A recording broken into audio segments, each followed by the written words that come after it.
नमस्कार, मैं हूँ doctor Divya Kumar, senior consultant obstetrics, gynaecology and infertility at Accord super speciality hospital sector 86 Faridabad.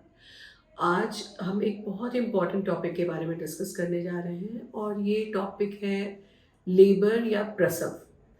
अब हमने जैसे 9 मंथ्स की जो जर्नी होती है प्रेगनेंसी की, वो हमने कंप्लीट कर ली। तो 9 मंथ की जर्नी और बेबी का डिलीवर होना, उसके बीच में ये बहुत इम्पॉर्टेंट पड़ाव होता है, दैट इज़ जिसको हम लेबर या प्रसव के नाम से जानते हैं। इसकी कैलकुलेशन हम एक अंदाज़ा हमें मिल जाता है आपके लास्ट मेंस्ट्रुअल पीरियड के फर्स्ट डे से। तो जब आप डॉक्टर के पास विजिट करते हो, तो पहले विजिट पे जब आप लास्ट मेंस्ट्रुअल पीरियड के बारे में बताते हो, तो उससे 9 मंथ्स और 7 डेज को ऐड करके हम एक एक्सपेक्टेड डेट ऑफ डिलीवरी, जिसको टेक्निकल टर्म में ईडीडी कहते हैं, वो हम उसी टाइम कैलकुलेट कर लेते हैं। और ये जो प्रसव या लेबर जो है, वो आपको आपके ईडीडी से ऑलमोस्ट 3 वीक्स पहले से, या ले बैंक्स लैंग्वेज में ऐसे समझ लो कि 9 मंथ्स के बाद कभी भी शुरू हो सकता है। और 9 मंथ्स के बाद कभी भी शुरू हो सकता है, तो हम इसको टर्म प्रेगनेंसी या लेबर एट टर्म बोलते हैं। बट कुछ एक केसेस होते हैं जब हमें इस लेबर या लेबर पेन्स का एहसास समय से पहले हो जाता है, जो ऑब्वियसली एक कॉम्प्लिकेशन होता है, it's not a normal thing. और ऐसे केसेस होते हैं जहाँ पे जहाँ बच्चे के चारों तरफ पानी बहुत ज़्यादा हो जाता है, या एक से ज़्यादा बच्चे अगर गर्भ में पल रहे हो, जैसे ट्विन्स या ट्रिपलेट्स, जो आजकल थोड़ी उसके इंसिडेंट्स बढ़ गए हैं बिकॉज ऑफ जो हमारे आईवीएफ के प्रोसीजर होते हैं, जिसमें हम एक से ज़्यादा एम्ब्रियो डालते हैं। तो मल्टीपल प्रेगनेंसी हो गया, या फिर जब बच्चे के चारों तरफ पानी ज़्यादा होता है, जिसको हम पॉलीहाइड्रेमियास बोलते हैं। तो इन कंडीशंस में, या ऐसी औरतें जिनमें पहले प्री टर्म लेबर की हिस्ट्री है, तो उनमें कभी कभी ये 9 महीने से पहले भी हो जाता है।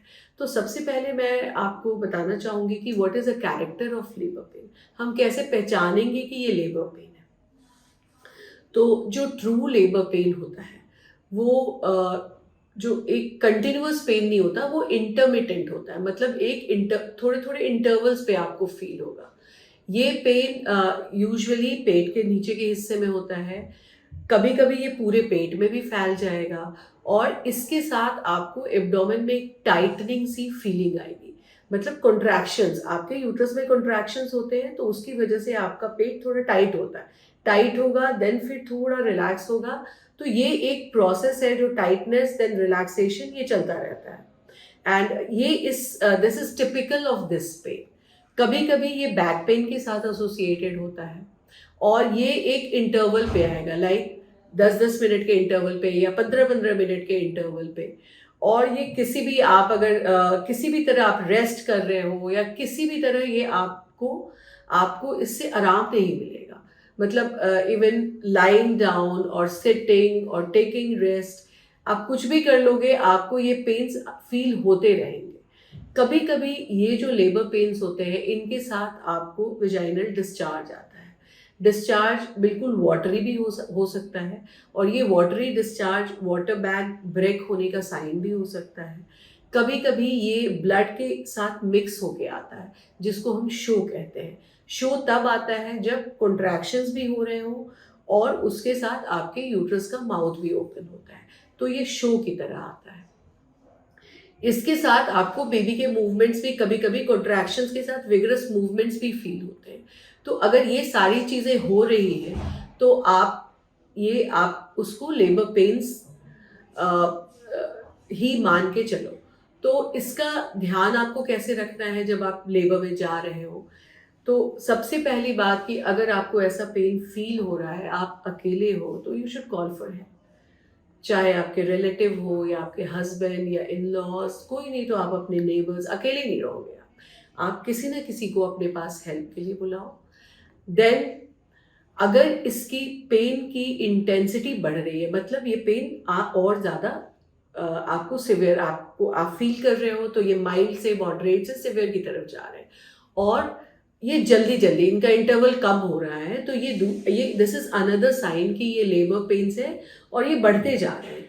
तो ऐसी स्थिति में आपको इमीडिएटली अपने डॉक्टर को कॉल करना है, या जो आप डॉक्टर ने आपको हेल्पलाइन दी है उसको कॉल करना है, और आपको इमरजेंसी में हॉस्पिटल में ज़रूर जाना चाहिए। Then coming to what care you should take during labour pains. अगर लेबर पेन माइल्डर फॉर्म में है तो आप रेस्ट कर सकते हो। रेस्ट से आपको आराम नहीं मिल रहा है तो आप with somebody by your side, अकेले आपको नहीं रहना है, आप किसी के साथ थोड़ा वॉक कर सकते हो, एक शावर ले सकते हो। ये सब करके आप देख सकते हो कि लेबर पेन की इंटेंसिटी बढ़ रही है या कम हो रही है। कभी कभी फॉल्स लेबर पेन्स भी आते हैं। नॉर्मल जो कॉन्ट्रैक्शंस होते हैं यूट्रस में, जो थ्रू आउट प्रेगनेंसी होती रहती है, जिनको हम ब्रैक्सटन हिक्स कॉन्ट्रैक्शन कहते हैं, कभी कभी इसको भी हम लेबर पेन की तरह परसीव करते हैं। तो अगर आप थोड़ा रेस्ट करते हो या वॉक करते हो या फिर थोड़ा शावर ले लेते हो, या मे बी आप सोने की कोशिश करते हो और सो के उठते हो, कभी कभी कॉन्स्टिपेशन की वजह से भी ये होता है, तो आप इसके लिए जो आपके डॉक्टर ने कॉन्स्टिपेशन की मेडिसिन दी है उसको ले लो। तो ये करने से अगर रिलीफ मिल जाता है तो फिर ये फॉल्स लेबर पेन्स होते हैं। कभी कभी ये अर्ली लेबर पेन्स होते हैं, जब मैंने जैसे बताया कि होते तो ये लेबर पेन्स ही है बट ये माइल्ड होते हैं। और अगर आपकी ये पहली प्रेगनेंसी है तो ये जो लेटेंट फेज ऑफ लेबर बोलते हैं हम इसको, ये थोड़ा लंबा होता है। तो इसमें आपको हल्के हल्के पेन्स आते हैं बट वो बेरेबल होते हैं। तो उस टाइम आप थोड़ा टाइम घर में रह सकते हो। बट जैसे मैंने आपको बताया कि अगर कभी आपको एकदम से वाटरी डिस्चार्ज हो रहा है, जिसको वाटर बैग का ब्रेक होना बोलते हैं, या आपको पेन ऐसे आ रहे हैं कि आप बिल्कुल बर्दाश्त नहीं कर पा रहे हो, या literally tossing in your bed, आप किसी भी तरह आपको रिलीफ मिल ही नहीं रहा है, आप चाहे बैठ के, चाहे सो के, लेट के, या वॉक करके, या शावर लेके, देन इज द टाइम कि आपको हॉस्पिटल पहुंचना चाहिए। हॉस्पिटल पहुंचने से पहले आप अपने बेबी का बैग, वो तो यूजुअली वी एडवाइज कि 9 मंथ्स में जब आप एंटर करते हो तो you should prepare a baby bag, जिसमें बेबी के कपड़े, डायपर्स, आपके अंडरगारमेंट्स, सैनिटरी पैड्स, ये सारी चीज़ें, बेबी को रैप करने के लिए कोई क्लोथ, इतनी सारी चीज़ें आपके पास होनी चाहिए।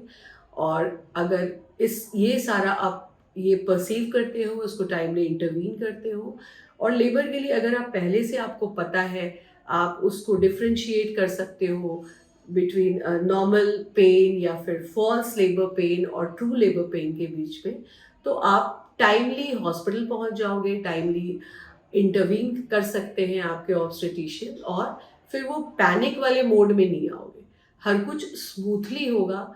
And that's it. तो इसी तरह के वीडियोस के लिए जो नॉर्मल प्रेगनेंसी से रिलेटेड है, या गायनेकोलॉजिकल डिसऑर्डर से रिलेटेड है, या फिर इनफर्टिलिटी से रिलेटेड है, इन सारे वीडियोस के लिए आप please do see my YouTube channels, जिसमें मैं टाइम टू टाइम ऐसे एजुकेशनल वीडियोस पोस्ट करती रहती हूँ।